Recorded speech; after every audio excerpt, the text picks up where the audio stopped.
90% traders market में strategy ढूंढते रहते हैं, लेकिन उनका अकाउंट एक ही रीजन से ब्लो होता है, बैड रिस्क मैनेजमेंट। और सच ये है कि बिना मैथ फर्स्ट माइंडसेट के कोई भी स्ट्रैटेजी लॉन्ग टर्म सरवाइव नहीं कर सकती। आज की वीडियो में हम बात करेंगे 1% रिस्क मैनेजमेंट ब्लूप्रिंट की। एक ऐसा रूल जो प्रोफेशनल ट्रेडर्स को गैम्बलर्स से अलग करता है। सोचो, अगर तुम्हारे पास 1 लाख रुपए का अकाउंट है और तुम एक ट्रेड में 10% रिस्क लेते हो, सिर्फ 5 लॉजिंग ट्रेड्स और अकाउंट ऑलमोस्ट हाफ हो जाएगा। लेकिन अगर तुम हर ट्रेड में सिर्फ 1% रिस्क लो, तो इवन 10 लॉसेस के बाद भी तुम गेम में सरवाइव करोगे। और ट्रेडिंग में सर्वाइवल ही सबसे बड़ा एज होता है। मोस्ट बिगिनर्स क्या करते हैं, जब कॉन्फिडेंस हाई होता है तब लॉट साइज बड़ा कर देते हैं। एक विनिंग स्ट्रीक के बाद उन्हें लगता है कि मार्केट अब उनके कंट्रोल में है, फिर एक बड़ा लॉस और पूरा साइकोलॉजी ब्रेकडाउन हो जाता है। इसीलिए प्रोफेशनल्स पहले रिस्क कैलकुलेट करते हैं, प्रॉफिट बाद में। रियल ट्रेडर्स पहले ये डिसाइड करते हैं कि अगर ट्रेड गलत गया तो कितना लूज करेंगे, ना कि कितना कमाएंगे। यही होता है मैथ फर्स्ट माइंडसेट। और इसी माइंडसेट की वजह से बड़े हेज फंड्स और प्रॉप फर्म्स सरवाइव करते हैं। 1% रूल सिंपल है, हर ट्रेड में टोटल कैपिटल का सिर्फ 1% रिस्क करो। अगर अकाउंट 50,000 का है तो एक ट्रेड में मैक्सिमम लॉस सिर्फ 500 रुपए होना चाहिए, बस। इससे तुम इमोशनल रिवेंज ट्रेडिंग से बचोगे और एक सिंगल ट्रेड तुम्हारा फ्यूचर डिसाइड नहीं करेगा।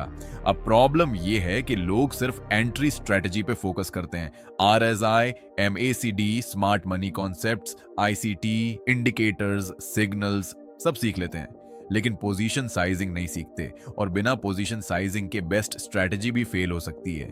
एक ट्रेडर का विन रेट सिर्फ 40% हो सकता है, फिर भी वो प्रॉफिटेबल हो सकता है। कैसे? क्योंकि उसका रिस्क रिवॉर्ड स्ट्रांग होता है। अगर वो 1% रिस्क लेकर 3% रिवॉर्ड टारगेट करता है, तो 10 ट्रेड्स में सिर्फ 4 विन्स भी उसको ओवरऑल प्रॉफिट में रख सकते हैं। यानी ट्रेडिंग प्रेडिक्शन का गेम नहीं है, प्रोबेबिलिटी का गेम है। कैसीनो भी हर बेट नहीं जीतता, लेकिन मैथ एज की वजह से लॉन्ग टर्म प्रॉफिटेबल रहता है। प्रोफेशनल ट्रेडर्स भी एग्जैक्टली वही करते हैं। और एक डेंजरस मिस्टेक होती है ओवर लेवरेजिंग। छोटा अकाउंट देखकर लोग फ्यूचर्स में ह्यूज लेवरेज यूज करते हैं। एक छोटा मूव और लिक्विडेशन, फिर ब्लेम स्ट्रेटजी को देते हैं। रियलिटी में प्रॉब्लम स्ट्रेटजी नहीं, रिस्क एक्सपोजर होता है।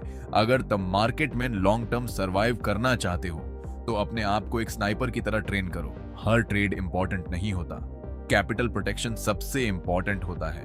क्योंकि जब अकाउंट सेफ रहता है तब अपॉर्चुनिटीज इनफिनिट होती हैं।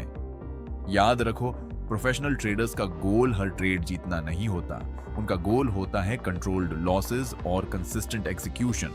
स्मॉल लॉसेस नॉर्मल है, बिग लॉसेस अकाउंट किलर होते हैं। आज से एक काम करो, हर ट्रेड लेने से पहले सिर्फ एक सवाल पूछो, अगर ये ट्रेड फेल हुआ तो मैं कितना लूज करूंगा। अगर आंसर अनकंफर्टेबल लगता है तो position size already too big है। ट्रेडिंग में सक्सेस इंडिकेटर्स से नहीं, डिसिप्लिन और मैथ से आती है। और जिस दिन तुमने रिस्क को कंट्रोल करना सीख लिया, उस दिन मार्केट तुम्हें डिस्ट्रॉय करना बैंड कर देगा। Because in trading the first goal is not to make money, the first goal is to stay alive.